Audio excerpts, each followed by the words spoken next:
Welcome to the X Block. Am I right, Marine? Sir, yes, sir! Then listen up. You're listening to the X Block. I'm Jarren. He's Caleb. Let's get into it. You are listening to the X Block, episode 7. I'm Jarren, and I'm here with Caleb. Hey. And this is the #1 Xbox podcast. Listen, I would say probably normally, but we got to start off strong. If you're listening on YouTube, you probably didn't hear our old episode 1 DMX intro as presented by Jarren. But if you're listening on podcast services, you did. Got to start off with a big shout out to our boy DMX, who died in the hospital recently after he had a heart attack and was put on life support. We always wanted him to show up on the Xbox stage one day and them just do the but, you know, we're never going to get that now, and that's disappointing. Maybe one day they'll do an homage, you know, and license that music at some Xbox event. But until then, big ups to our boy DMX. Yeah, hopefully his family's doing all right, too. Shout out to you guys, too. Hope you're doing all right. Yeah, I don't know them, but I do know DMX through his music, like his notable X Gonna Give It To You song. I assume all of you know out there. You do now, because you listen to the intro. If you're not on YouTube. But yeah, because we don't want to get copyright struck on YouTube or whatever the hell. So, anywho. Yeah, on Spotify, they can just send us a no email. Like, hey, don't do that. And we were like, GG. Yeah, be like, all right, I won't do it again, I swear. So, Caleb, what have you been playing? This week, let's see. You and I finished Saints Row the Third Remastered. That's pretty cool. Yep. We're done with it. Don't have to deal with it ever again. The DLC that is included in the game, forgot better than the main game. So that's great. It definitely ran better than the main game. Yeah, it did. And I'll just say, since then, dude, I'm only missing one achievement from the backwards compatible version of Saints Row the Third. So I went back to play it, and because I'm gonna get, it's the one for getting all the challenges, and I'm just gonna replay the game once and just get all the challenges and just listen to a podcast or a show while I'm doing that, you know. And I loaded it up, runs way better. It's 60 frames per second, which I was like, what? Because the Saints Row the Third Remastered runs at 30, and just runs way smoother, Jarren. Like, we were right. Like, I was right. Remember when we talked a couple weeks ago about, like, I remember this game running better? It does. It actually does run better, surprisingly. I'm going to hit you with some knowledge here. What's up? I also reinstalled the game. Okay. Wow. To do what? I went back to double check to see if I could get the final 2 achievements that I don't have in our current save that we already had, but Stag was already gone. We had already ridded the world of Stag, and I didn't want to restart the campaign, so then I uninstalled the game. But yeah, you're right. It runs way better. It's crazy, dude. I didn't think I was actually right, but I was right. I was like, man, I really remember this running better. It doesn't look quite as good. Like, they nailed it there. Like, the Saints Row the Third Remastered for is not as great as it looks. It still does look better than the 360 version. But it does run better on the 360 version, which is, you know, great job, guys. Really fucking nailed it. Besides that, I got 2 achievements in the Master Chief Collection Chinese version. Yep. If you guys have been keeping up with that since, like, what, episode 2 or 3 or some shit. There's 1 achievement in the Master Chief Collection to play Halo 4 on, like, the 6th of any month. I don't remember why, but I got that. And there's 1 to play it on the Halo 2 anniversary on the 9th of any month. So I did that today, because we're recording on April 9th.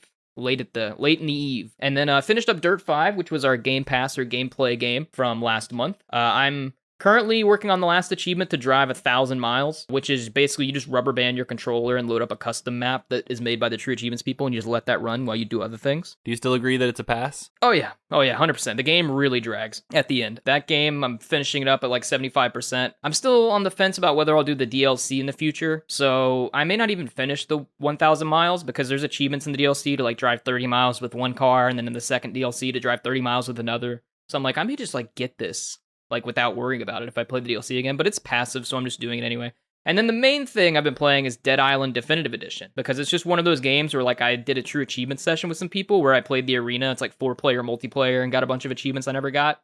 And the reason I never got them before is because it makes your gamer score, like, there are achievements that are like worth 4 or 8 or 12 gamer score. So if your normal, nice, shiny gamer score that ends in a 0 or a 5, mine now ends in a 1. And so I'm going back and getting some of these achievements I didn't get, and I only have 1 left. And it's to loot 5 exceptional weapons, which are like orange, basically. And so I'm literally at the point where I'm just loading into like this one area, the first act, the island. I go to this bunker.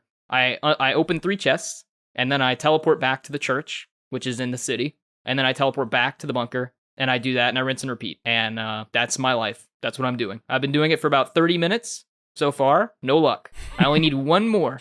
Exceptional weapon. I have 4, need 1 more, and that's my life now until I get it. Oh, you're getting Jarren. Yeah, the game is fun. It's as broken and just... It's like the way I've heard Dead Island described is it's the best worst game you've ever played, like the best bad game you've ever played, and that's pretty true. It's like so much fun, but it's also it's like you can't recommend it to anybody, and it's really a product of the 360 era. Dead Island's like an attractive person in a trailer park. They're attractive, but you have to go to the trailer park to get them. It's true, but yeah, you played Dead Island, but I've been playing that and I'm almost done with it, and that was a long-winded intro for me, but I'm curious what you've been playing. I've honestly been kind of just watching some TV shows. The one thing I have been playing is Forza Motorsport 7. Wow, okay. You usually don't go back to games, so that's curious. Have you played Forza Motorsport 7 before? Yeah, I had. Yeah. I was like, I want to play something in Game Pass so I can continue to get the quests, and I didn't feel like starting anything new. Like, I didn't want to start Assassin's Creed yet because I wasn't sure, like, how much free time I was going to have coming up. Because, like, I thought I was going away for a bit, but then that got canceled.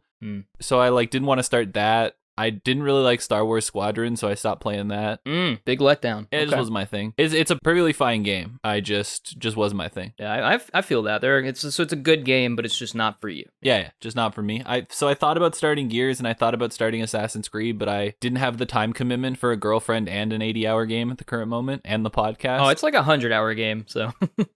Especially with her having like the week off coming up. So I was like, I don't really want to start something this week, get half deep into it, and then spend a week hanging out with her and not playing that much. Yeah, you don't want to get half deep into things. That's very true. In both senses of the word.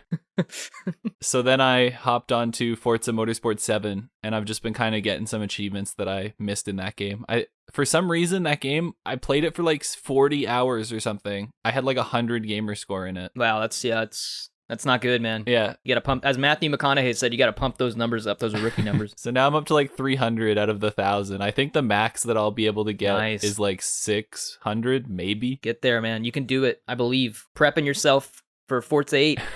Yeah, I've been doing that, and the way that I play it is I play it until I run out of podcasts in terms of the ones that I'm actively listening to. I could go back to some Fuckface? I could go back to some off topics. Yeah, I'm listening to like Fuckface, listening The to Rooster Teeth. Yeah, by the way. Box I'm not Down. calling Jarren a fuckface, although I am, but it's not related. And Red Web. Those are my 3 with a little bit of Face Jam when it's around. So I've been listening to those, and then when I finish one and there's not a new one out, then I just stop playing Forza and watch some TV for a bit. That's fair. I've been rewatching Mad Men, even though I don't like the show.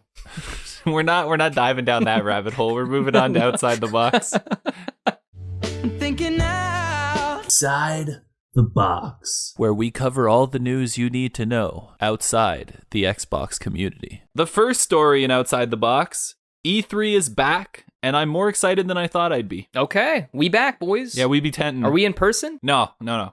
Okay. Digital E3 for 2021. There's no mention of on-demand demos, even though that was a thing that was floated. Supposedly, we're getting Nintendo, Xbox, Capcom, Konami, surprisingly, Ubisoft, Take-Two Interactive, Warner Brothers Games, and Koch Media. Yeah, so there's no mention of on-demand game demos, which was something that VGC floated before because that was something that E3 was talking to people about, and that was one of the things they were going to put behind the paywall. But supposedly there's not going to be any paywall, so I guess that means maybe they just cut online game demos because it wasn't worth them the effort to partner with like Nvidia if you weren't going to do them. Another thing that I saw in this story from VGC was the newly launched E3 website confirms many other details from an exclusive VGC report, which we talked about, including that content will be made available through a new E3 mobile app, and the event will rebrand to Electronic Entertainment Experience instead of Expo. I hope that still just means everything's on IGN and Twitch and stuff, because I don't want to go on some dumbass mobile app. We knew E3 was coming back this year, but we didn't quite know how. And yeah, now they confirmed, there's no... Well, I think they confirmed before once VGC reported that they were in talks to possibly have like experiences that you had to pay for in some capacity or whatever. They're like, nah, not doing that. But now they've come out and announced all those publishers that Jarren said who are now on board with the E3 this year. So E3 is coming back, and Sony, notably not on the list, but they avoided E3 when it was still here, like the last couple years before 2020, right? Like 2019 and 2018, they weren't there, right? Yeah, 2019 for sure. 2020 for sure. Yeah, I don't remember. Obviously, there wasn't 2018, one. but I know for sure 2019. Anywho, yeah. All these publishers coming back, dude. There's a few questions that come up. Like, for one, is there going to be anything to show in terms of, like, are these publishers or developers for these publishers actually going to make, like, E3 demos? Like, take time in their busy schedules with COVID and everything to, like, actually make decent vertical slices of their games? Is that going to happen? No, I would assume not. I assume we're going to get a bunch of trailers just from this main group of companies. Koch Media, with the amount of shit they own, they could legitimately have their own damn conference. I don't see Konami having their own conference. I see them like being, I guess, on the website and involved, and maybe they have like one game to show, like the new Silent Hills or something. Yeah, I was gonna say Konami, dude. Like, what are they gonna do? Like, they don't make anything anymore. It's got to be Silent Hill, they're notably absent, or a from spin-off Metal Gear game, right? Yeah, I think it's gonna be Silent Hill. I think that's coming back. I think people have been waiting for that and have kind of known it's coming back. So yeah, and from Warner Brothers, we're just gonna get more of the games that we already saw announced and delayed. It's notable this year, like, for people who don't know, in 2020 E3 was canceled, and Jeff Keighley hosted the Game Awards, industry veteran, all that. He made a summer game showcase that was like months long, like, it was like from like April or May to, I don't know, August, and he just like had shit going on that whole time, like indie game shown. He unveiled Unreal 5 Engine 5, and I think the DualSense controller was shown with Summer Game Showcase, and a bunch of shit. But that's coming back this year. So like Jeff Keighley's still doing that, and instead of through the whole year, he's doing it in June. And so E3 I think is supposed to be from June 15th or June 17th. June 12th to June 15th. Okay, I was a little off, but yeah, I don't know how that's gonna interact. Now we have the Summer Games Fest or Summer Game Fest. There's no S. Like people say Xbox Games Pass. That's not it. But yeah, anyway, Summer Game Fest and E3. So like, who's gonna show what? We assume more indie games at the Summer Game Fest. I think we're gonna talk about that a little more later. Yeah, we are. But so like, how's that gonna affect E3 and all this shit? It's kind of honestly, I don't think it'll affect E3 in any way. I think E3 will dramatically affect the Summer Game Fest. Because yeah, I would think so. I'm super excited that E3's back, because as much as I like Jeff Keighley and I like the idea of what he tried to do, was not really a fan of the Summer Game Fest, because me either. Like, it was just, we'd have entire showcases, which we're gonna kind of talk about later, for one game. Like, they would show us 3 hours of a game. I'm like, you just got to get me on board, and then I want to play the game. I don't need to see 6 hours of the campaign. Like, just let me play the game when it comes out and announce it like you used to do. The takeaways, I will say, for E3 and this one are definitely Konami, which we like briefly touched on. But I think it's interesting that Take-Two Interactive is here, because traditionally they show shit at Sony's event and Sony's not here. So what is that going to be? Does that mean they actually have a new game to show outside of the GTA remaster? Yeah, that's a good question, actually, and it's a good point. I didn't even think about that. I don't know. But it's interesting, like, the Sony not being there, though, that also like means Sony's gonna have their own thing around that time, right? Or they're just gonna ignore it completely and have like a state of play a month later or a month before. Are they gonna do it? You think they're gonna do it in June? Do you think they're gonna do it around the same time? Like, well, they still managed to, what was it, 2 years ago, stick themselves in the middle of E3 without going to E3. They still had their showcase like on the normal day that they would have it, as if they were at E3, but they weren't there. Yeah, I just don't know how. I don't know how it matters that they're not there. It depends on whether they're gonna show something during that time, or they're just gonna do their own thing like a month later. You know, like, who knows? But they're not there, so they really better do something at least in the same month, because honestly, we're going to talk about it later, but I really don't know what PlayStation's doing as a whole in general. Yeah, no one knows what they're doing. But yeah, this E3 coming back, dude, with all these publishers, pretty cool, because Jarren and I don't like people talking about news in very sporadic and limited ways for months on it. Oh, there's too much speculation. There's so much, and it's so boring. Like, we try to largely stay away from speculation here, unless it's like a quick guess here or a quick guess there. Like, we don't know what Take-Two's going to show you. We can throw out a bunch of like hypotheticals and we can get all excited about them, but then they're not going to deliver all of them, and then we're just going to be disappointed. Yeah, Jarren makes predictions and he's usually right, but not in the way that people do for like an E3 or something like that. You know, it's pretentious. It's annoying so much. But now we're back to one showcase. Well, you know, one series of showcases very quickly, and we don't have to wait months on end for shit, and it's cool. And what's Konami going to talk about? Who knows?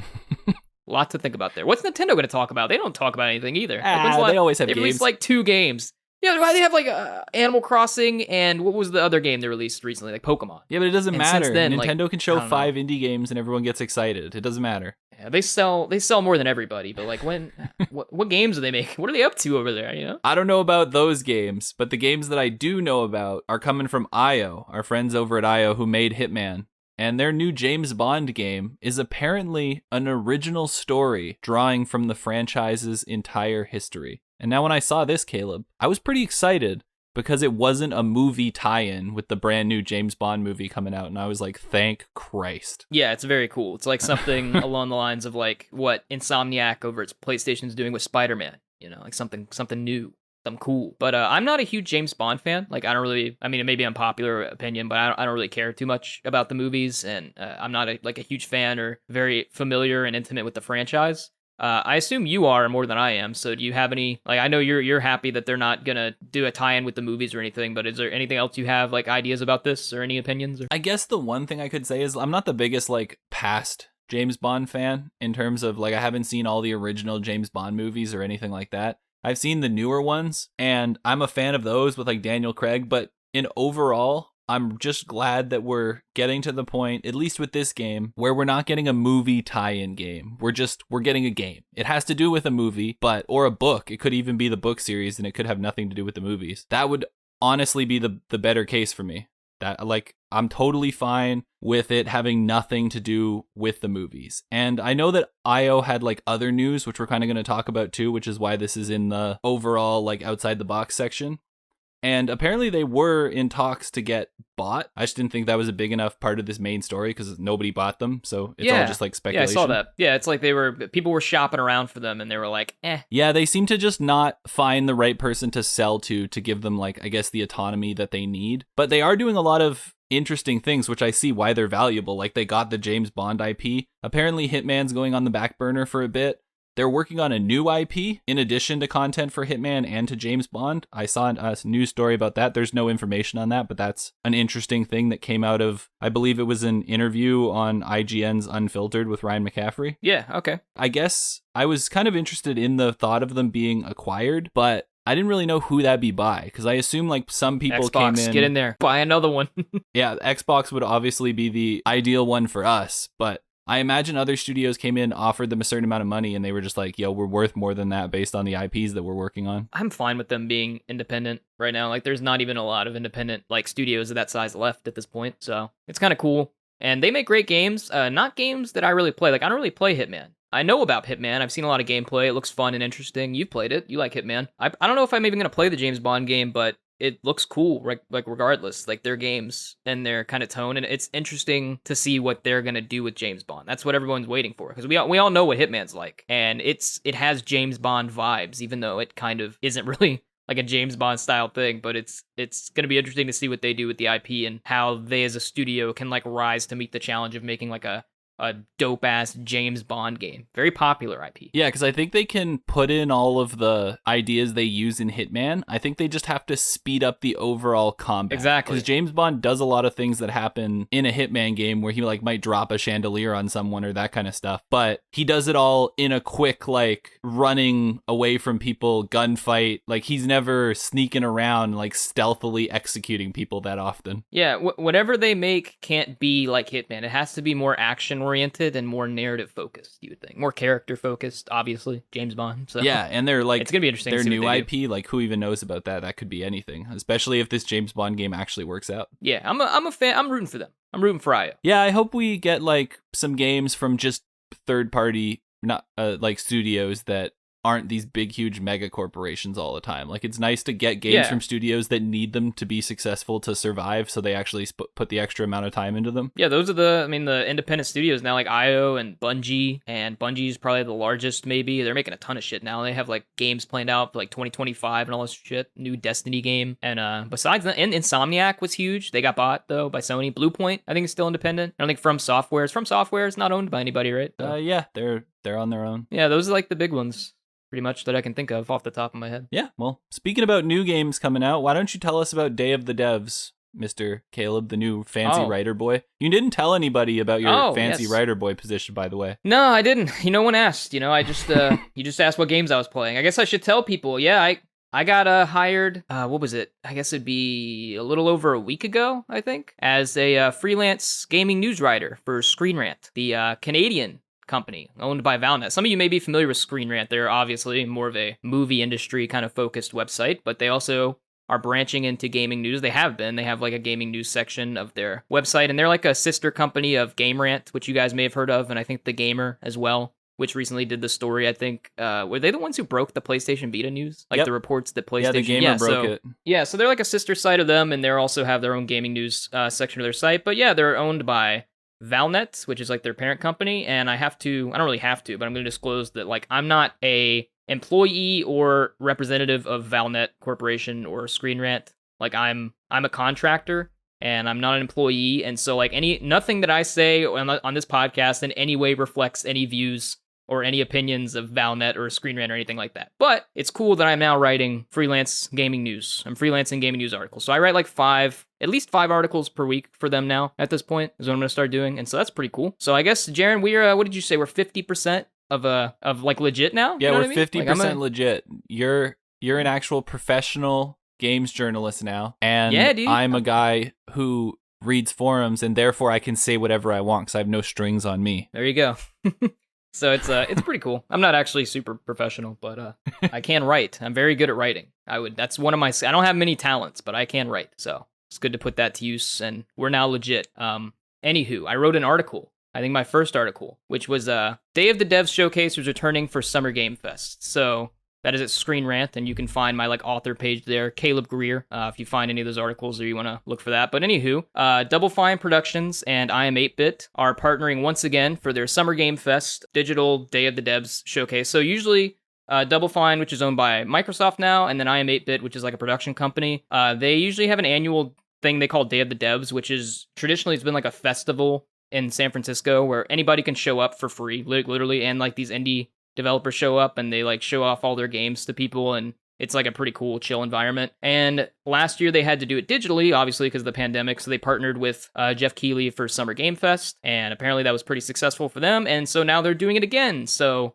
this summer, like in June, we mentioned we have E3, and then Jeff Keighley's doing his Summer Game Fest the whole month, and Day of the Devs is going to be happening as part of Summer Game Fest as well. So they're going to be showing off a lot of indie games, and I believe applications for the event are closed now, because indie devs could just like apply for it, and then I don't know how they choose all that shit. But yeah, so there's going to be a big indie game showcase with Summer Games Fest again, from our friends, Double Fine Productions, the Psychonaut creators over on Xbox. So there you go. Yeah, I guess that's kind of weird that they're a big part of that event, but if they show anything, it'll probably be on Xbox's stage, and then I guess they just re-show it at that event. Yeah, I don't know how that works. Like, I'm not familiar with it. They've been doing this for like years, like way before Microsoft bought them, so I don't even know how they're even allowed to still partner to do this like Day of the Devs thing, but... Microsoft's pretty open with letting their companies that they own continue to just do what they did before. Yeah, so like they're partnering with I Am 8-Bit to do their... once again, they're doing their own digital thing. Even though Xbox is going to be at E3 now, they have partnered with Summer Games Fest, Jeff Keighley, which I guess now is technically a competing... It literally is like a competing showcase thing with E3, so... Yeah, but none of the big studios care about where they're competing, though. They're just showing up, showing their stuff, competing with each other. I think this is kind of good. Microsoft's got a foot in the E3 cake, and they got a foot in the Summer Game Fest cake. A lot of feet, a lot of cakes. Yeah, a lot of feet and a lot of cakes, dude. You're right about that, Jarren. So anyway, that's the first article I wrote, and I wrote another one we're going to talk about later in the Halo block. Fucking spoilers coming up.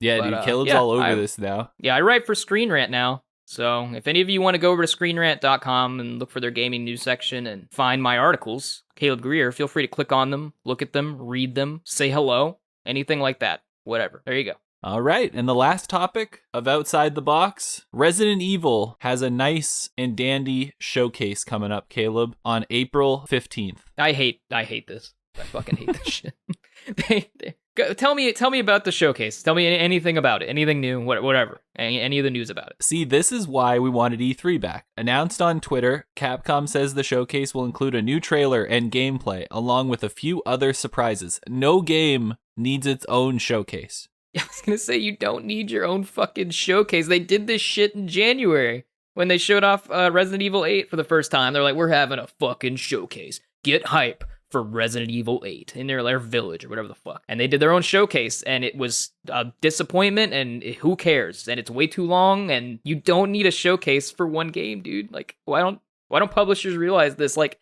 save up your announcements. And plus, dude, Capcom, we first of all, we've seen this game before, and E3's coming up. And then second of all, we know every Capcom game coming out for like the next 4 years because their information got leaked, like hacked. Yeah, this game does come out, I think, before E3 though, which is why we're getting this. This yeah, showcase. that's true. Good point. This But is like regardless, its final, like, hey, buy this game. But I feel like everyone knows Resident Evil's coming, and this is not gonna help boost sales in any way. Yeah, just drop a trailer and do some interviews with some sites. Like, why are you doing a showcase? I guess they can. I guess news is light right now. Everything's getting delayed. Not much is coming out too soon, except like Ratchet and Clank and Returnal and. Yeah, and those are still kind of far. Yeah, so it's like, I guess they can just devour the news cycle because people are looking for shit to write about and things to be excited for. Dude, lots of people care about this game. They got posters of that woman all over buses in like China and Japan and stuff. I was gonna say, dude, like the best marketing for their game was the unintentional meme that came from like dudes saying they wanted to be dominated by this fucking 9-foot woman. Like, and it's like this whole meme online, and like that's the entire marketing for their game now. Like, yeah, just drop your new trailer and tell the internet how tall everybody is, and you'll be fine. They'll do it. They'll mark it for you. Play into the meme. Jarren knows. Like, I know too. Like, just play 100% into the meme. Don't even show the showcase. Like, do a meme event, and the meme event will do better for your marketing than whatever you could show possibly ever could. Yeah, definitely. Unless it's a big E3 press conference, then do that. Yeah, when everybody, like millions and millions of people are watching. Yeah. And that is all for Outside the Box. And we're moving on to the review roundup. In a world where reviews are too long to read and review videos are too long to watch, one man will compile all of the reviews and turn them into one easily digestible stream of information. This is the review roundup. All right, Caleb, there's literally Jarren. nothing. I was going to say, what is in the review roundup Nothing. this week, but you beat me to it. Nothing. There's nothing. We're moving on to the X block. If you want a review roundup of Outriders or something else, you can go listen to, I guess, last week's episode, right? That's true. Go listen to last week's episode, and we'll throw this in here. If you'd like to review this show, do it on Apple Podcast and I believe Google Podcast, and please share it with your friends, because the only thing that makes this podcast grow is to share it with people who you think will like it. So, hey, if you're a big fan of this podcast, toss it on in the Reddit forums that you're at. Be like, yo, I listened to this podcast. Come check it out. Or throw it up on, I don't know what people use now. Throw it up somewhere. I was going to say, dude, I know how the kids talk, Jared. Don't worry, I got this. Go up in Reddit and be like, sup, fellas? Here's a nifty old podcast you boys should yeehaw into over here. It's pretty sweeto, friendos. You should listen to it, and if you're cool, then you'll listen to it. And that's what you got to say.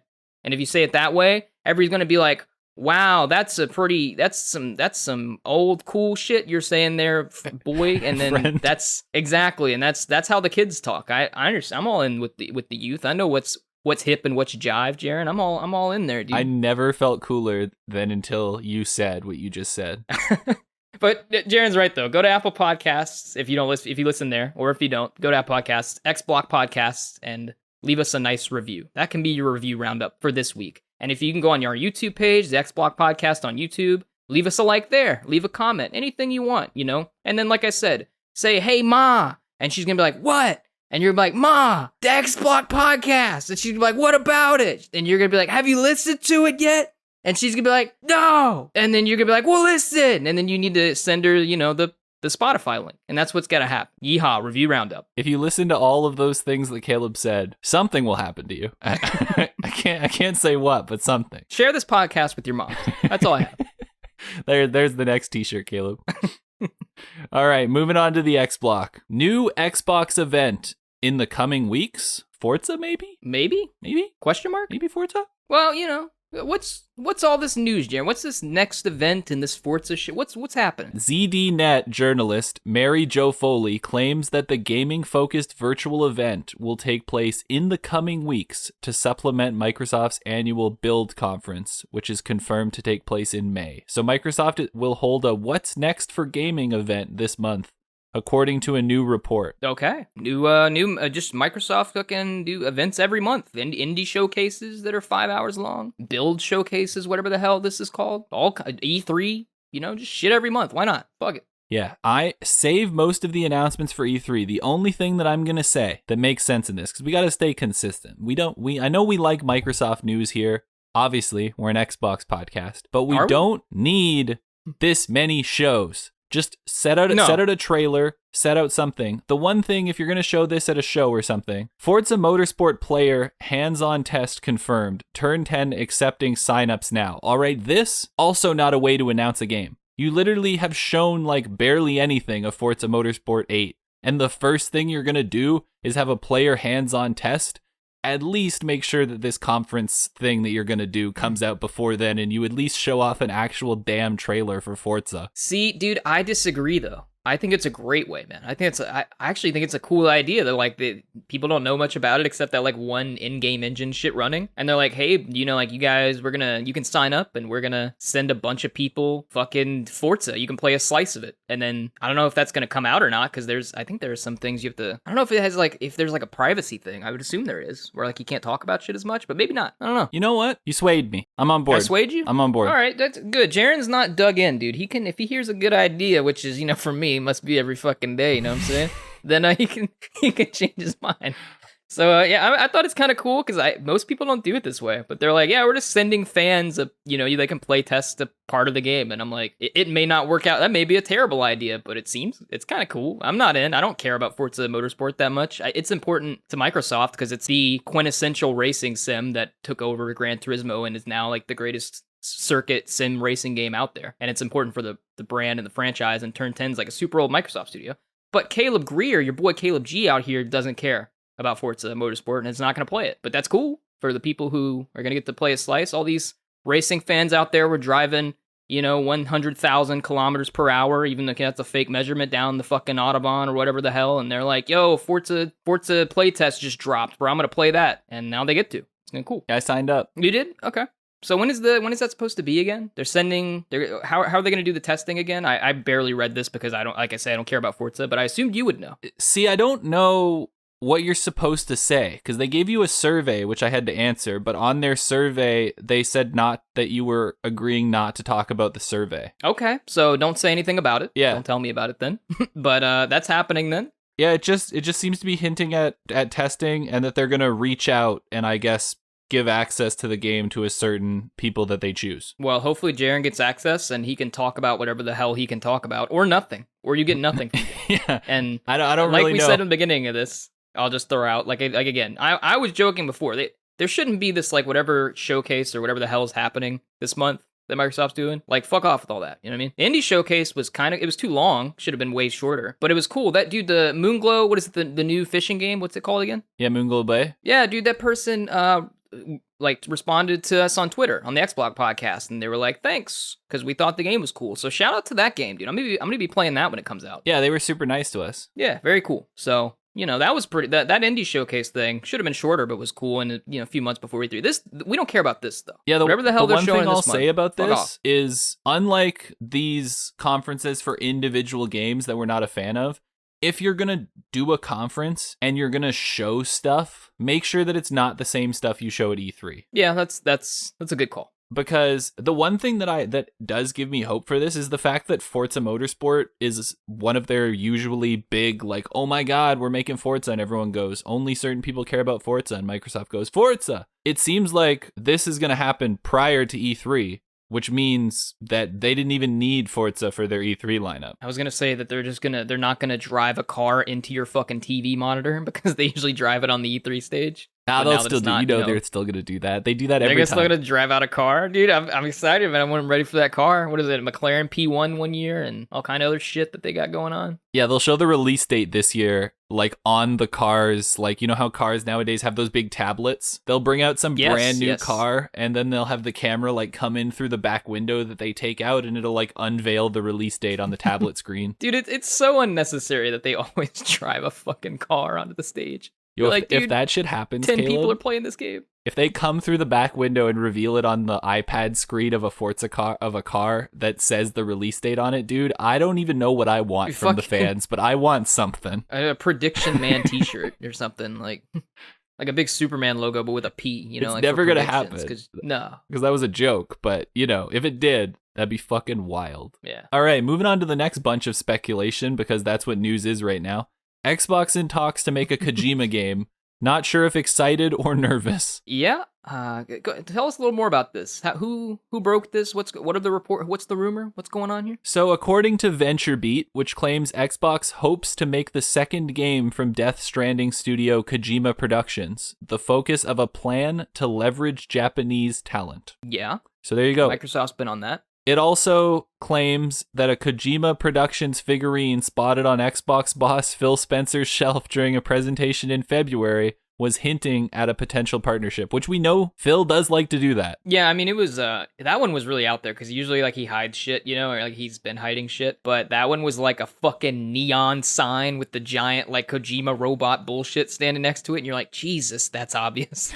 So it was almost, like, too obvious. I was like, Phil, what are you getting at here? But now there are, like, legit reports that apparently, and it makes sense that they're talking about, you know, Xbox, the Kojima game coming to Xbox. I don't know if it's supposed to be exclusive, you know, for a limited time or whatever they're doing over there, but I don't I don't care about a lot, Jarren. For someone who does a gaming podcast, like I'm one of those people who don't really care about Kojima games. I don't care. Like Death Stranding, I was like, oh, cool, walking simulator, kind of. Like I know it's really unique and interesting, but I'm like, I don't care. Get Metal Gear Solid, I'm like, fine, whatever. Well, I feel like I'd care for this, possibly just because I would have played Metal Gear Solid if there wasn't such like a learning barrier to get into like what the actual Metal Gear franchise is about. Like I can't even play half the games. Yeah, so you'd have to read up on the story. It's like, it's not Kingdom Hearts, but it's a lot.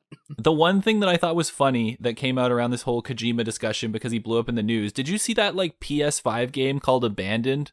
That yes, yeah, they showed a trailer for that just randomly. PlayStation just shadow dropped it out of nowhere, like it was somehow their mic drop response to all the shit that Xbox has been doing. They're like, whoa, wait, we got to get something out. Toss out this PS5 Abandoned trailer, and then for some reason their audience was like, my God, this must be Kojima's unannounced game. I was like, yo, you've got to be doing so much meth in your basement for that to be the jump to your conclusion. And they went in like they pestered this guy and they're who like is making the game at like Blue Box Game Studios, and they're like, this isn't a real studio, like this has to be secretly developed by Kojima Productions. And the studio like came out and said, no, we have no association with Hideo Kojima. And if you just simply look up their company, you can see that they've been registered in, I think they're Dutch. So I think with the Dutch like business board, they've been registered for years. So there's no way that it's a secret Kojima production. Yeah, I don't know if anybody reported on it as if it might have been, but if they were, that's pretty lame journalism. Yeah, no one did. Everyone reported on it roasting the people who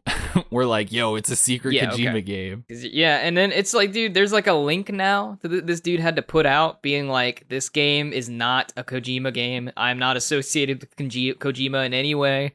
You know, and it's like, this dude just wanted to show off his fucking game, and everybody's like, yo, fucking Kojima! And he was like, no, it's just my game. Yeah, it's a weird thing. Like, Sony just threw him under the bus. They never said anything about the game. They just shadow dropped the trailer, and were like, yo, look at this. And everyone was like, oh my God, Kojima. And then they never even said it. Like, Sony could have came out and been like, this has nothing to do with Hideo Kojima. But they had to, like, let this guy do it themselves. They just kind of kicked him to the wolves and then said, yeah, oh, look at that. We got an answer to Microsoft there. See that, guys? We got something out. Now that we don't know anything yet now about Kojima's game, so I mean, if Microsoft can publish it, that'd be a huge fucking stab in the face to Sony, because he's so traditionally associated with them as a brand, and it's like, if they can publish his game, it's like, that's pretty big news if that ends up happening. And it seems like whether they are or not, they're certainly probably, you know, talking to him, asking him, making offers and shit like that, right? Yeah, what if they did like a spiritual reboot of Metal Gear? I don't know what, dude. I don't even want to speculate what the hell Kojima's gonna work on after Death Stranding. It's too wild. Like, I don't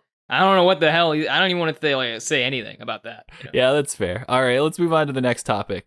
So, Xbox Series X and S shortage partially caused by $1 display driver. Yeah, so this is the one story I think we've talked about so far that I know nothing about. So I really want you to tell me about this one as if I am the audience. Okay, so I have no idea. This is inferring from True Achievements based on an article that's written by Bloomberg about how this $1 component has kind of caused like a global crisis in the economy. And essentially, this chip this $1 part called the display driver is used in everything from consoles to tablets to TVs to screens. And essentially to smart fridges, to phones, all this kind of stuff. So essentially what happened in the grand scheme of things is all of the car makers, because people were staying inside, stopped manufacturing cars for a bit because they were like, we have no reason to. Now everyone is wanting to go back out into the world, so car sales have picked back up again. So they've started to try to get back into the business, and they've essentially been told by Samsung and Taiwan Semiconductor Manufacturing Company to get to the back of the line because all of the other things are ahead of them. So that's why we've kind of been short on consoles, is because they use this same kind of part, which essentially everything that has display technology in it seems to use. That's I didn't know about that $1 display thing, but that's I wonder how long these consoles, the PS5 and the Series X and S, I guess, are going to be, like actually in where you can't even go to a store and reliably get them on a shelf, Like, how long is that going to last, man? Yeah, well, it's like everyone wants these parts, and these companies cannot make them quick enough. Yeah, like, it's crazy, because it's like the Wii era, where, like, you can't get the new console. Like, you and I got it just fine, but we're and they still drop some every week. Yeah, I mean, they're still coming, but it's like, I guess there are, but you do have to be one of the people, like, out there hustling trying to get one. I don't understand anybody who buys them on, like, the eBay black market. Every console sold legitimately is a little stab to a scalper, because it means that they're sitting on a bunch of consoles that they're eventually just going to have to sell for what they're worth, because they won't be able to sell them for double the price as people just slowly start to get them. Yeah, fuck those guys. Yeah, if you're trying to get one out there, dude, I'll just say real quick, keep trying, because if I canceled my pre-order from Amazon because they delayed it the night before these consoles launched, and I was able to get a Series X day one through sheer effort before lunch, you should probably be able to, find one by now, right? You should be able to get your hands on it. All right, yeah. So that was a quick story about why you can't get your console, because I see a lot of misconception online where people on Twitter are like, make more consoles. Like, they want to make more consoles. You think the company doesn't want to sell you consoles. Their literal whole thing is to make money. It's the worst situation for them right now, because there's such a high demand. Like, they're like losing money, like, because people want to buy their product and they can't give it to you. Like, people are trying to throw money at them, and they're like, we can't take your money. We can't take it. We don't have the product right now. It's like the worst situation for them to be in. Yeah. So it's pretty much like it's a lose-lose for them. They get pissed off customers and they can't buy the stuff that they need to sell those customers the thing. And they're not getting as much money because people can't buy the stuff. And it's the same across Microsoft's other things that they have to make too, because they all need the chips. Yeah, Microsoft, all these tech companies are hurting right now. And these consoles, I would imagine, will be scarce until next year. Like, it's at this point, we're in April, like, and Black Friday, even when that comes up toward the end of the year, when these are going to be even more in demand for the holidays, like, you're probably not going to be able to go to a store and reliably see these on a shelf until sometime next year, which is pretty crazy given that they came out last year. Yeah, that's true. But speaking of Black Friday, you know what comes out close to Black Friday, Caleb? What? Halo Infinite. Yeah, dude, it has been reported for November. So hit us with the Halo block. All right, what's up, everybody? It's your boy Caleb G coming at you live from the X Block Podcast. Now into the Halo block, your favorite podcast within a podcast, where I talk to you about everything Halo related in the industry, with the lead up to Halo Infinite, And this week, we're bringing the Halo block back because we got a couple of pieces of Halo news, not Infinite related this time. No Infinite speculation, no Waypoint blog post or anything like that. Two things, one of which I wrote about. I actually wrote the story on it because I followed this story on Twitter. Like, I'm in the Halo community, so I know what's going on with the boys over at Halo. You know what I'm saying? Like, hey, I know what's going on there. There's this post. I wrote an article about this, by the way.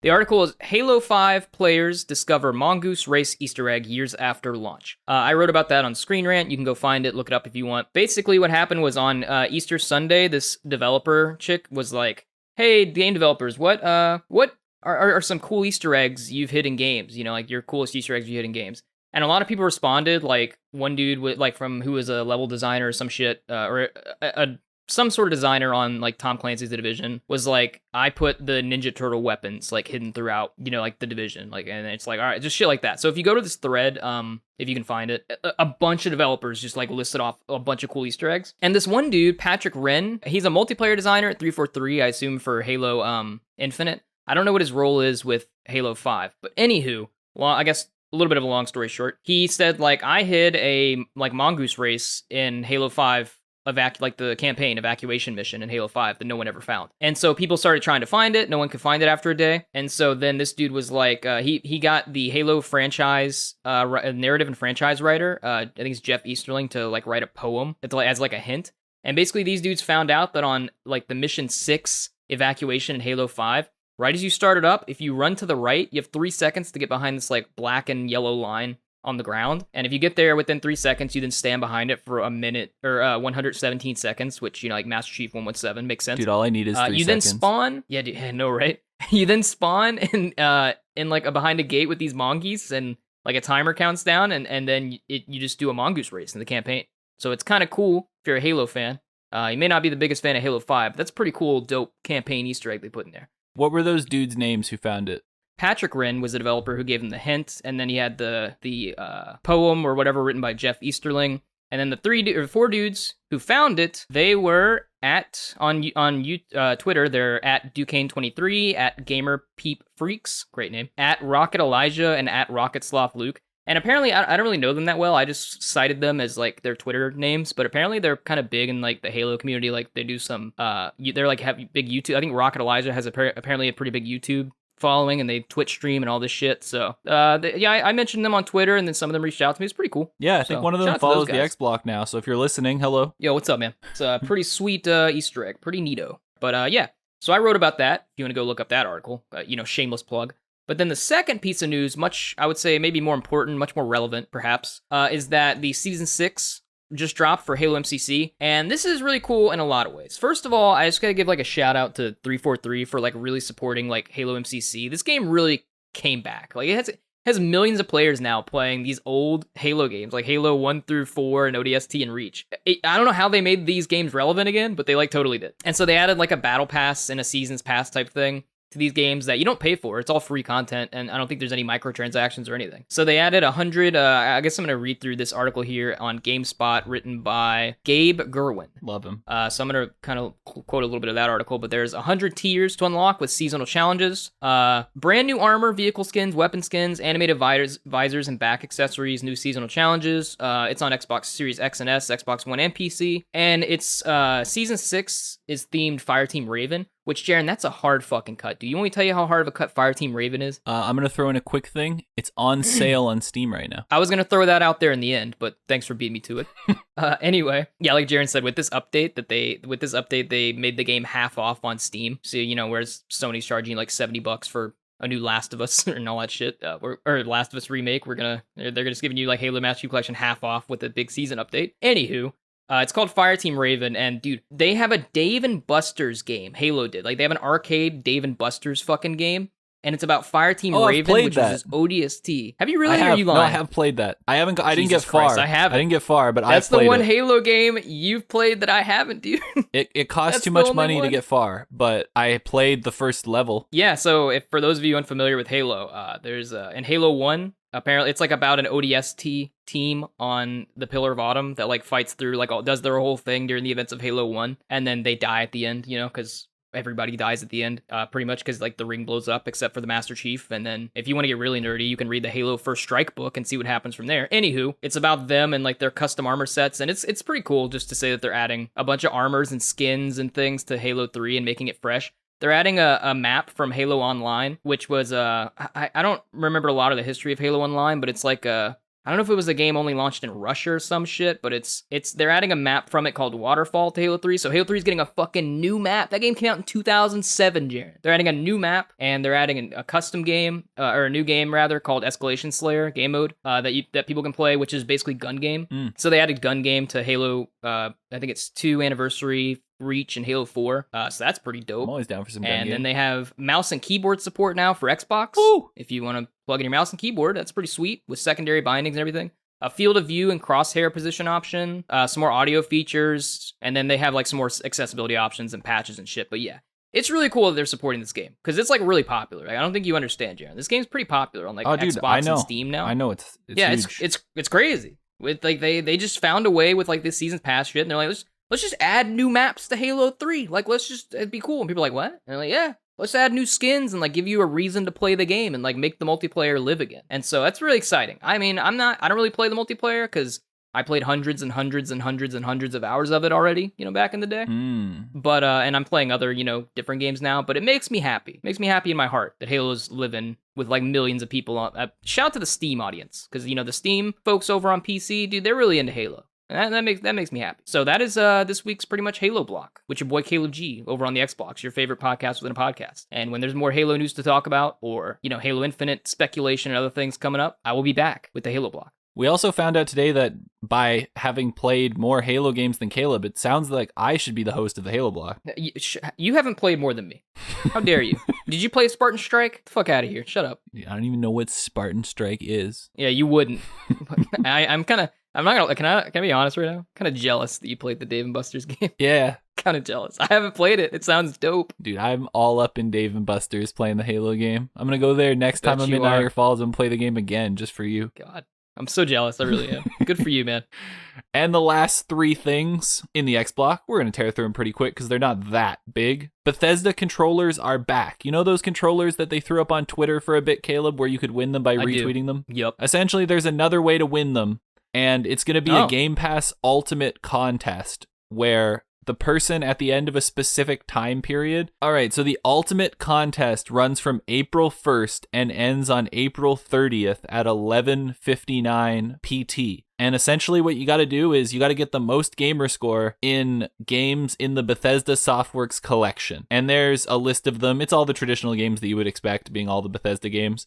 So if you've got Xbox Game Pass Ultimate and you've got this, you might want to hop over onto like a new profile or something and see if you can perfect every single one of these games. And I assume the one that you'll be doing at the very end will be the Elder Scrolls Online. Yeah, there's literally only like, I don't know, 15 people or something that have completed the Elder Scrolls Online. It's like notoriously one of the hardest achievement games out there.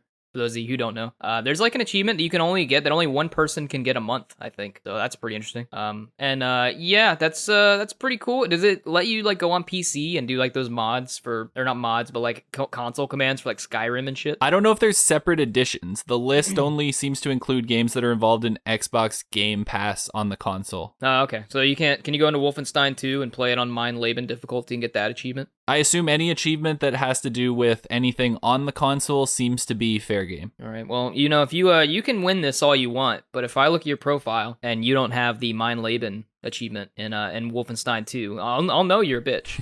Like, I'll know it. You won't have to tell me. I'll just know. Don't worry. I won't say anything to you about it. I'll just know. And now for some Game Pass news. We'll go through this one quick because a lot of it, not that big of a deal. It's a lot of stuff that we heard earlier in the week. So the new games for April 2021, some of them are already out. We've got Disneyland, Disney Rush, NHL 21, which we talked about last week, MLB The Show 21, which we talked about last week, Rain on Your Parade, some PC game. Jarren rains on my parade every day, dude. Grand Theft Auto 5's coming back, and Zombie Army 4, which we will talk about a little bit later. So if you're interested in any of those games, that's what's coming in April Game Pass. Also, more than 50 Xbox games have gotten touch controls for Cloud Game Pass if you're playing it on your phone. So if you want to know what those are, I'm obviously not going to read out 50 games to you. Feel free to go check those out on IGN's article about it. And the last thing to do with Game Pass, Sony has claimed innocence in the MLB decision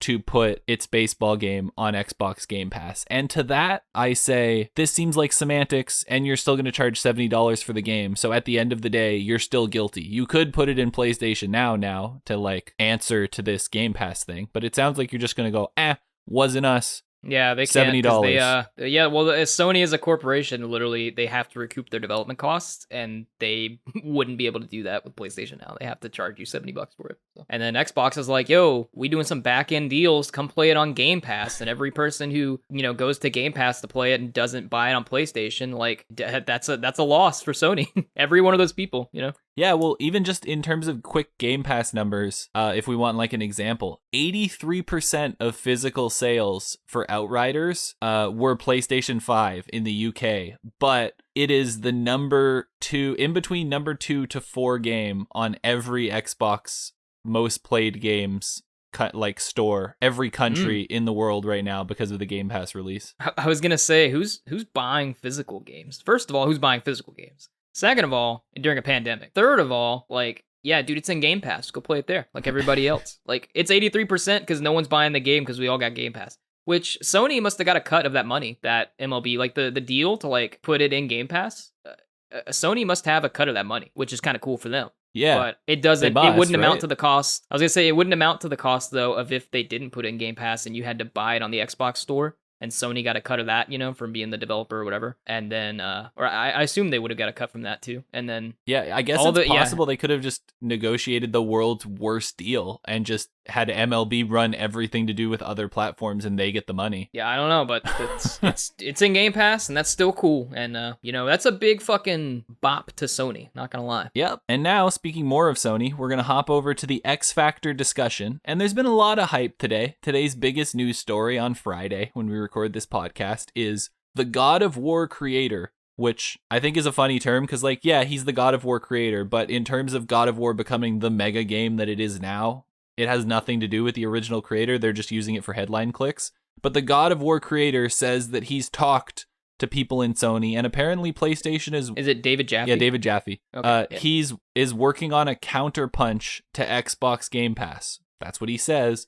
And my question here for the X Factor discussion, Caleb, is what would Sony's answer to Game Pass have to be for any of us to care or even like compare it to Game Pass? They would have to put their first party games in that service, I would say, with either day one or at least even within a month of them releasing, if they were to do that. But even then, their first party output at this point isn't really, you know, like that's not gonna, why would you get that just for their first party games at this point? They would have to have a bunch of other games in their service, but the problem with Sony is that unlike Microsoft, who doesn't even, like we've talked about on this show before, probably doesn't even know that Xbox exists. That's how little they care as a corporation.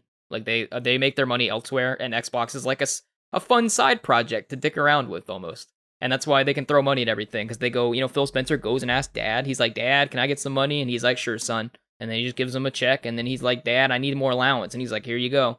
And that's how Xbox gets all these deals with these publishers and developers and things to put shit on Game Pass, like Outriders and fucking nonsense like that. Sony doesn't have the capital to do that. Like and Microsoft or likely isn't making either that much money or no money at this point, probably on Game Pass as a service, because they're waiting to get a large player base and then bump the price up. So Sony would have to spend money that it cannot spend to, I would think, start a Game Pass competitor. Like, I don't know what David Jaffe's talking about. Maybe I'll be surprised and there's something I'm not thinking about. But literally, I don't know how Sony has the capital as a company, who PlayStation is their primary profit maker in their company. I don't know how they have the capital to spend and lose a bunch of money to build a Game Pass competitor, especially this late. And like I say, even if they put their first party games in there, how's that going to be enticing enough until they start coming out? Like, I don't know what they're going to talk about this year, what's coming out, but they got Returnal and Ratchet and Clank, and that's like through June, right? Horizon is coming, and God of War next year, because it's not coming out this year, I'll tell you that. But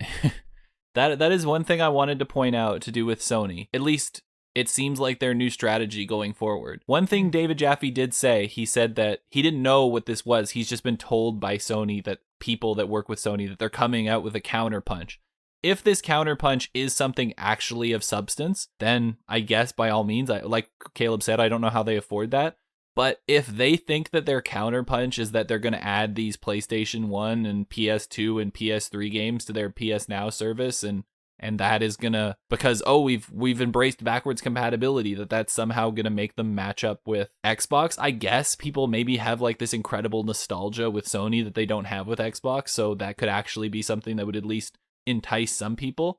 But like Caleb said, without their first parties, I don't think they stand a chance. And one thing that I will say is Sony, over the last, I'd say, month, like with the cancellation of Days Gone 2, basically they rejected the like pitch. And it seems like they cancel everything that isn't a blockbuster mega hit. And that's not the kind of stuff that works on a streaming service. You can't only have mega hits, blockbuster games for your streaming service. You need to have the little things in between that are there to hold players over, and I think that's the part that Sony can't afford. Like, I would say that's the cool part about Game Pass, is like all these, like their showcase, all these cool indie games that are coming in, these AA games with obviously a bunch of AAA games now they got coming in with EA Play and Outriders, which is pretty big now, and things like that. It's a new IP, but it's a pretty big game. Yep. And all their first party, like there's just such a large array of offerings there. It's not like a monotonous service. Yeah, and I think that's the part that Sony wouldn't be able to afford. They wouldn't be able to consistently have games every single month. Like obviously we know they go out and they pay off Square for an entire year to be like Final Fantasy is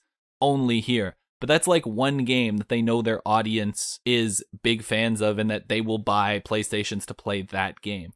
Well, they definitely don't have a lot of love from the indie community at this point. Like, I brought him up on this podcast before, dude, but I was listening to, I think, Sacred Symbols, which is, like, the world's biggest PlayStation podcast by Colin Moriarty, who was a senior editor at IGN before that, and, like, on Podcast Beyond and shit like that. He's also a developer for an independent studio who, like, publishes games, and they were going to release a game on Vita, and, like, Sony fucked them, and they released a couple games on PlayStation at this point. Anywho, they were talking about, or Colin was talking about on a podcast how he's like, at this point, moving forward, like we're probably gonna start developing our games. Like we develop them for like the PlayStation, platform first, and then like work as like the primary format, and then kind of port those over to Switch and Xbox. And he's like, it's funny because they have a game called Sacred Symbols, the PlayStation Venture, and they're an PlayStation podcast, and like he's a big PlayStation fan and a PlayStation journalist. And he's like, dude, we're probably going to start making Xbox our primary platform where like we publish our games and then port them over to like, they're going to release everywhere, but they're going to develop it probably primarily for Xbox because Xbox gives a fuck about them more than Sony. And Sony just does things like sells them dev kits for Vita, and then they're developing a game for Vita, and then they have to cancel it because they're not going to be able to certify their game or finish it by the time the stores close. And it's like, if you have someone like that as a developer being like, yo, we're probably going to develop our games for Xbox first, like as the primary platform, it's like, how have you lost that guy? Like as a company, how have you lost that dude from developing games for your platform, like an indie studio? That just shows you how bad the indie scene is like over there. I mean, in terms of not bad, but how they're treating developers versus how Xbox treats developers, and that plays into Game Pass and a bunch of other things too. Yeah, so I'd love to be proven wrong because obviously competition breeds better things from both companies, but I just don't see how there's any meaningful answer to Game Pass that Sony's going to be able to produce. They just simply don't have the money. Unless their answer to Game Pass is, oh, we've been really secretive lately because Amazon bought us and they're going to put out a competitor to Game Pass. Because in that case, by all means. Yeah, that would, then it'd be then the race is on. Interesting war there. Yeah, that'd be cool. But until that happens, pretty much we don't believe you is the thing. Be surprised if Sony got bought in like 40 or like within 40 years. I don't know when, but I wouldn't be surprised if someone bought them, like a larger company came in and bought them. I'd say when Game Pass really takes off to the point where they're sitting at 50 to 70 million active subscribers, and Sony's PlayStation Now is still kicking it around 10 million, and the games industry starts to transition towards streaming services, that is where Sony will be bought. Yeah, I could see that. And just tangentially, like the PlayStation audience is not happy with Sony right now in terms of the recent news cycles of like the past month and a few months or whatever. And like I think Jim Ryan, who's the CEO or whatever of PlayStation, he was like trending on Twitter today because people were like, "What the fuck's wrong with you? Like your leadership sucks." That's where this news came from, was because David Jaffe was saying that it's too early to judge him and that apparently stuff will be coming.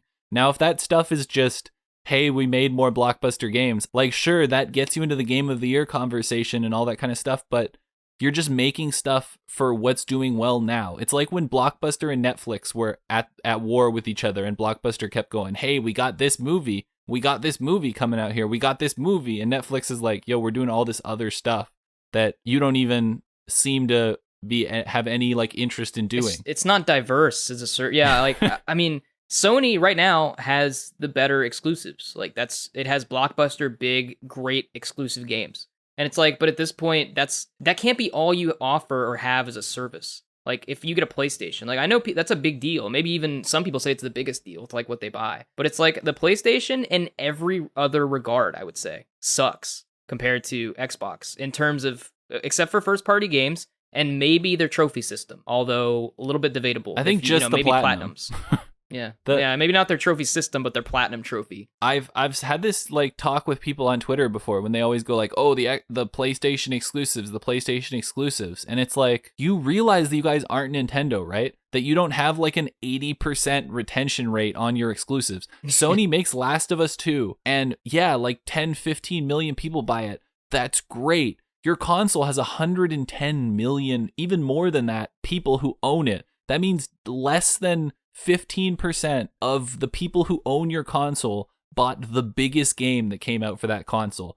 But I bet you way more of those people bought Call of Duty and shit. And if Call of Duty starts being better on the other platform, because who knows, maybe somehow it goes to Game Pass, which I don't ever see happening. Yeah, they're one game. We can get MLB on there, but not Call of Duty. But if anything like that are these big games, continues to launch in Game Pass, you're gonna lose all of your people that float Sony's boat and give them the money to make these big exclusives. Yeah, I mean, I agree with you. It's a tenuous situation for Sony, and they literally can't afford too many mistakes because that's their company relies on PlayStation. Well, PlayStation 4 saved the company. Like, it literally saved the company. No, yeah, if you're right. PlayStation 5 doesn't work out, then they're in trouble. They can go from being this hugely big giant of a company that they are right now back down to where they were 5 years ago if they fuck it up. Yeah, no, you're literally right though. Like, PlayStation was in trouble in like the 2006, 2007, Sony was in trouble at that point. Whereas like Xbox could like start, being shit kind of, and then either they could sell it off,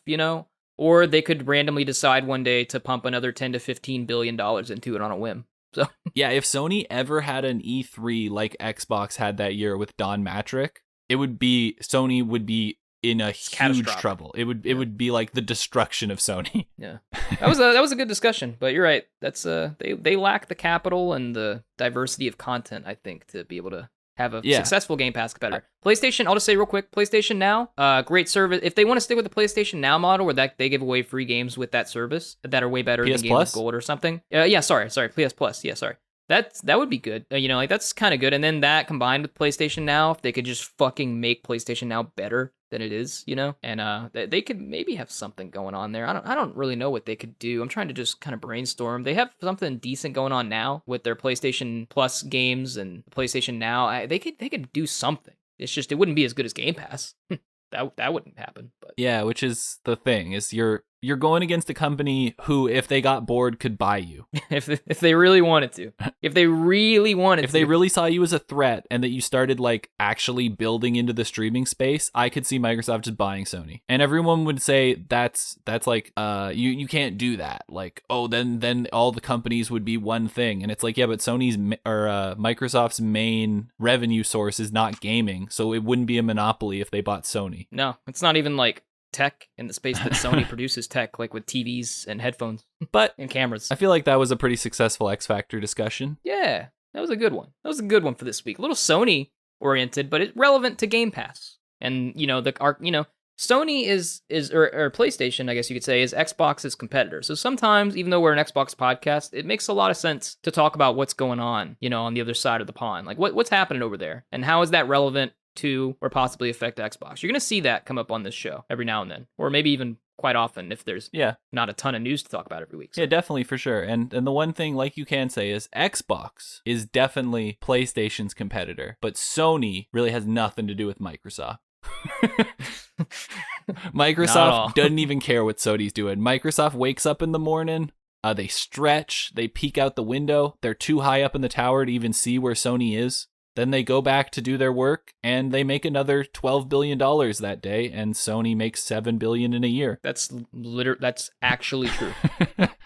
Moving on to Game Pass or gameplay. We're just going to give you a quick rundown of what it is if you've never listened to this podcast before. Essentially, once a month, we spin a wheel, and it has all the games that are in Game Pass that Caleb and I have not played and that aren't repeats of the same franchise. And by that, I'm just referring to sports games. All the Yakuza games are in there. Unfortunately. But the current Madden is the only Madden you're going to see in there. You're not going to run into Madden 14 or something like that. So we spin the wheel, and we hit a game. And this month, we hit Spiritfarer, which I've installed but haven't started yet. And at the end of the month or the beginning of the next month, we spin the wheel, get a new game, and we give you our reviews of Spiritfarer. I was going to say the first episode of every month, Jarren and I review the game that we that we spun for the last month. We review it, tell you whether you should game pass or game play it. You pass on it or you play it. And then that first day that the first episode of the month, we spin the wheel again. And so yeah, Jarren said we got Spiritfarer this month. Yep. And so if you come back the first episode in May, we were going to tell you our thoughts on that game, whether you should game pass or game play it.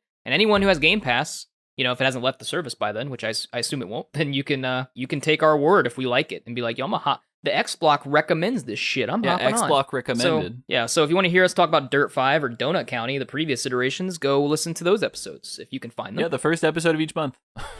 Jarren said he installed this game. He is 100% farther than I am so far. So, as always with this segment. So yeah, if it wasn't a week off for my girlfriend coming up, I would have 100% been done the game by the end of this week. I believe it too. Yeah. I'm interested to play it. I wouldn't say I'm excited. I'm interested, but no, my only update is that I have no update.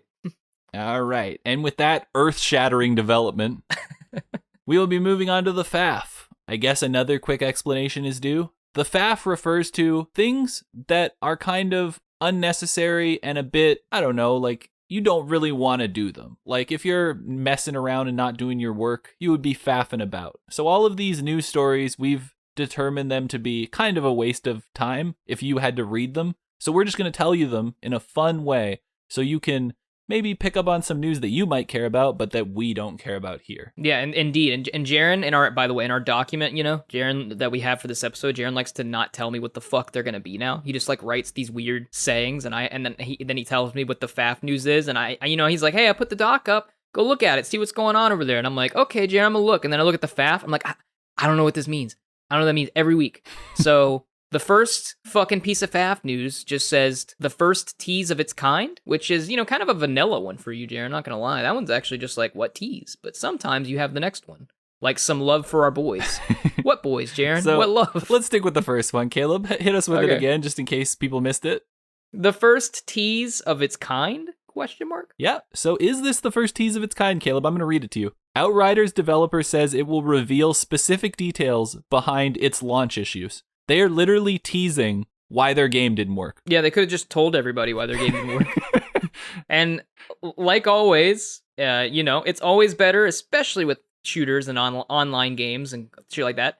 Don't play them when they come out. Don't give the developer your money. Just wait a month or 2 or 3 and buy the game on a sale and also where it's patched and it works. You can do whatever you want. I'm not gonna make you do anything. But if you like money and you like having a good time, just wait. Yeah. Like, Jarren and I haven't started Outriders, and I'm excited because it's a co-op game. But if we had started it when it came out, we probably would have, had the game crash and all this other shit like everyone else is dealing with. Yeah, we'll definitely play it next month because we'll be done It Takes Two by then. But yeah, I thought it was funny that they literally teased why their game didn't work on a tweet responding to someone asking why the game didn't work. I'm excited to hear the news as to why the fucking game doesn't work.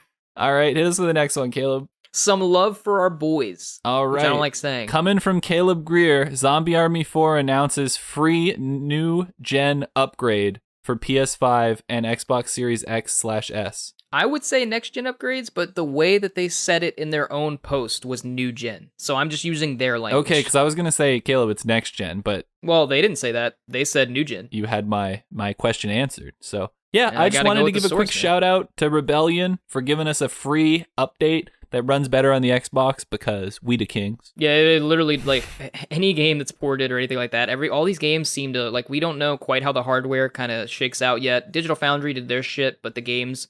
Like, the hardware haven't been pushed to their potential, and you don't really know what console's the best per se, if it's close, if it's really close until, like, a few years into the cycle. But it seems like all these ported games, and especially old games, are all better on the Series X. And they're putting, new gen, as they refer to it, upgrades for Sniper Elite 4, or not Sniper Elite, Zombie Army 4. And they're like, yo, on PS4, you can play at 4K 60. And on Series X, you can play at 4K 60, or you can play at 1080, 120 frames if you want. And it's like, where's the 120 on PS5? And it's like, did I say PS4 earlier, by the way? You might have, but whatever. It's the FAF. Anywho, yeah. So yeah, there you go. Jarren's right. They run better on Series X. It runs better on Series X. Go play it there. Yep. So we just wanted to shout out our boys over at Rebellion. My favorite segment is back, Jarren. I see it right there. The duty department, glitches. zombies and nukes. I figured I would I steal don't their even naming style. Oh yeah, it is, dude. Just like fucking 2 subtitles. I love it. The duty department glitches, zombies and nukes. Yeah, I thought I would steal their naming scheme for this week. I'm gonna power through these ones quick. I was just gonna say Call of Duty, Black Ops, Vanguard, Modern Warfare, fucking Ghost 8. That's what I want the next Call of Duty to be.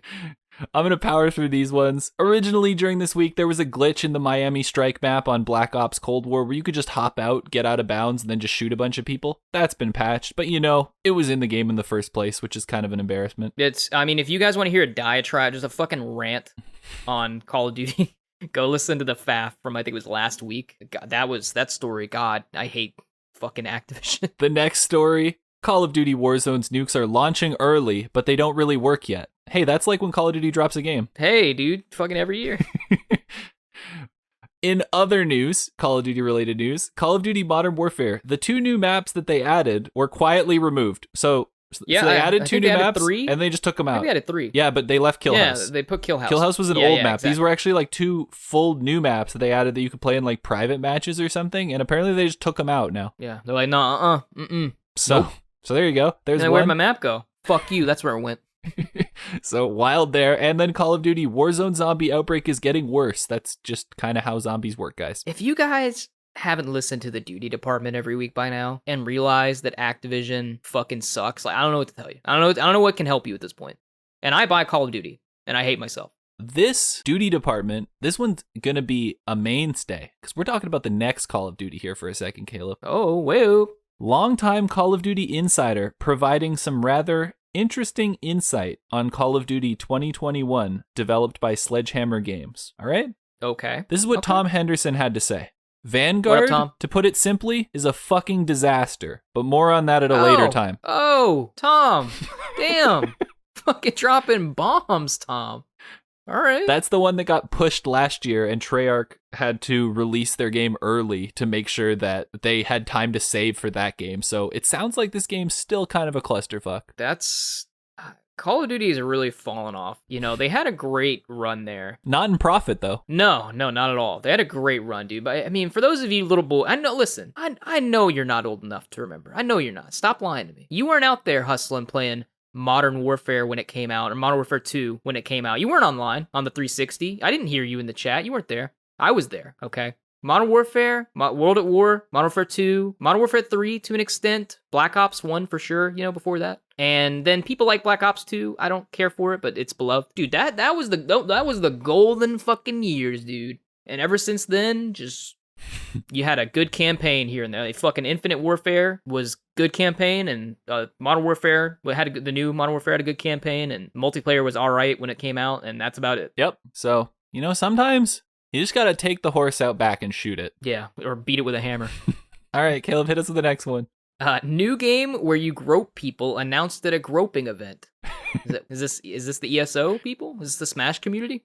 WWE 2K22 will debut at WrestleMania this weekend. Oh god, you went a different direction with that than I went. Okay.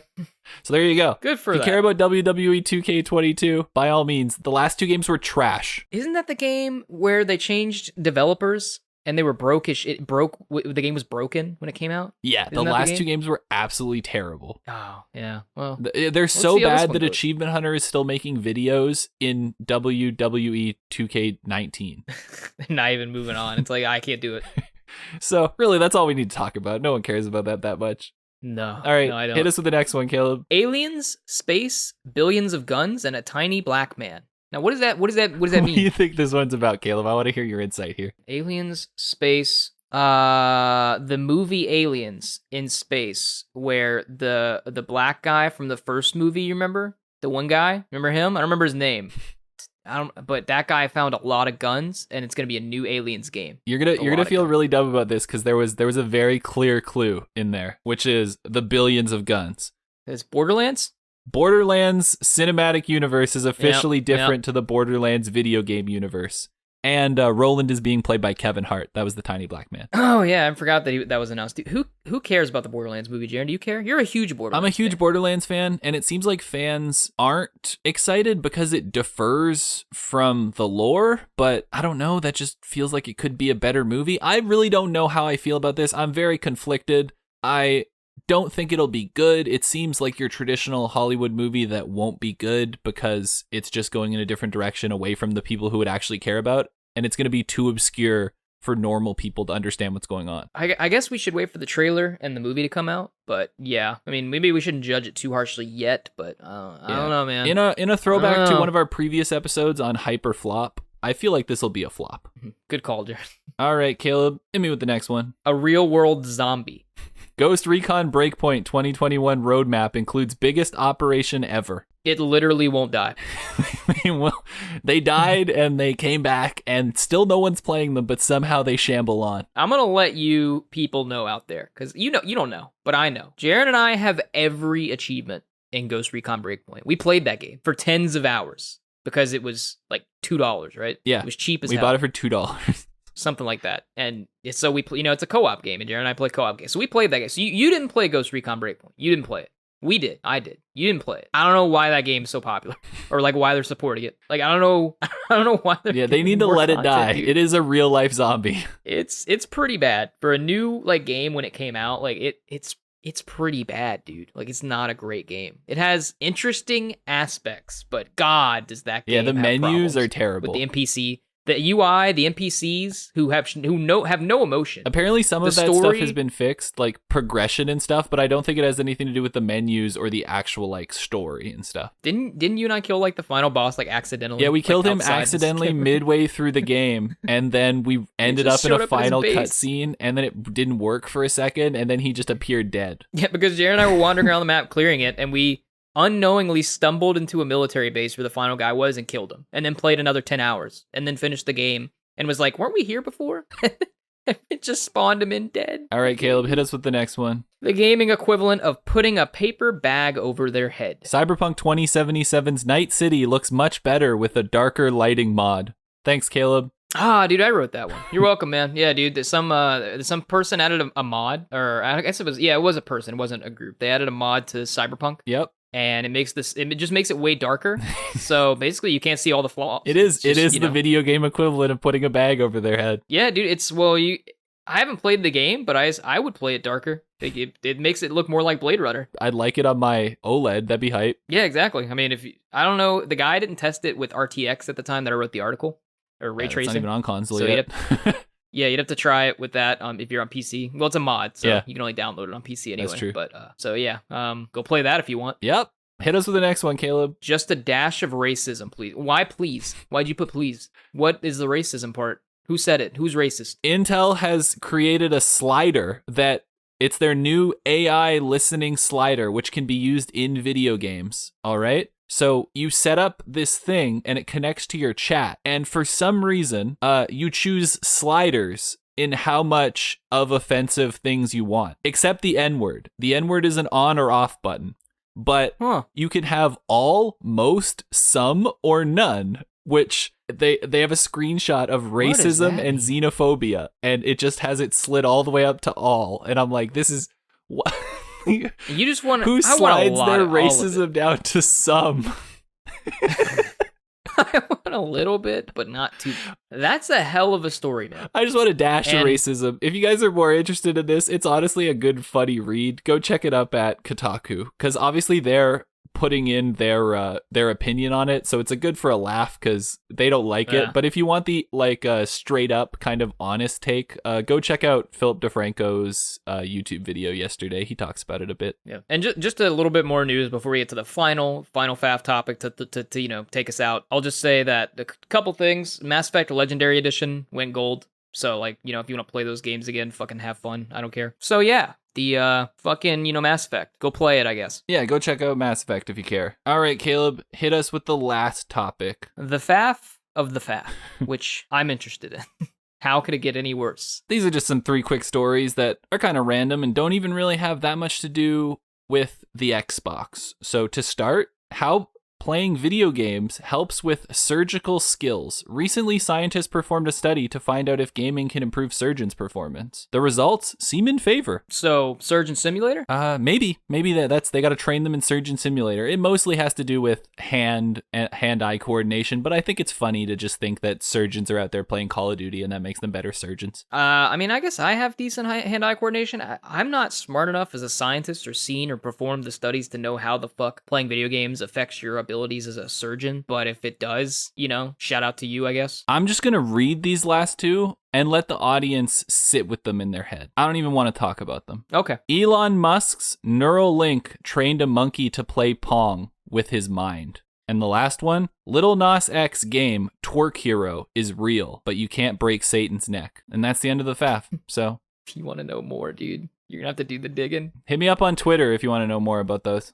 I'll let you know. Where can they find you on Twitter, Jarren? At XBlock Podcast. Jarren runs our official Twitter account at XBlock Podcast. You can find me at XBlock Caleb if you want. I'll basically just be tweeting about some articles that I write and some other shit. Yep. So that'll be fun. And essentially, if you want to listen to this podcast in another place than you're hearing it right now, we are on Spotify, Apple Podcasts, Google Podcasts, Overcast, and YouTube, the XBlock Podcast. All those places are the XBlock Podcast. We're on Patreon. Patreon.com/XBlock Podcast. There you go. If you want to throw us a couple bucks so Jarren can finally get a new PC to edit this podcast on so it doesn't make him cry every week. Yep. That's what we say. We don't got any tiers on our Patreon. The only tiers here are my tiers while I edit the podcast. On his laptop. Yeah, on my laptop. And the last thing, go check out our TikTok at XBlock Podcast. It's really cool. People seem to like it. We get tons of engagement and likes on it. Listen, I don't have TikTok, but I watch, like Jarren sends me the TikToks of the XBlock stuff that he puts together.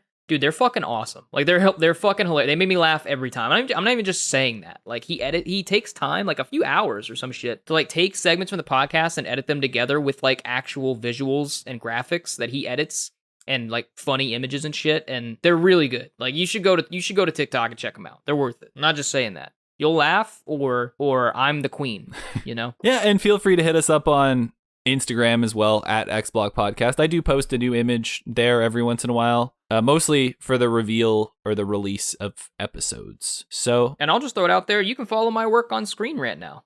I'm writing that gaming news. If you don't want to do that, just go to my Twitter. I'll tweet out my articles. You can go look at them. And most importantly, if this is your first time listening to the podcast, please go and share it with people. And remember that new episodes come out every Monday at 5 a.m. Eastern time. Eastern time. Yep. There you go. There you go. We got a little quicker at it this time. This one's running at about an hour and 40 in the recording, and I assume it'll be about an hour and 20 when you get it. Be pretty hype. So there we go. We respect your time here at the XBlock when we want to. When we want to.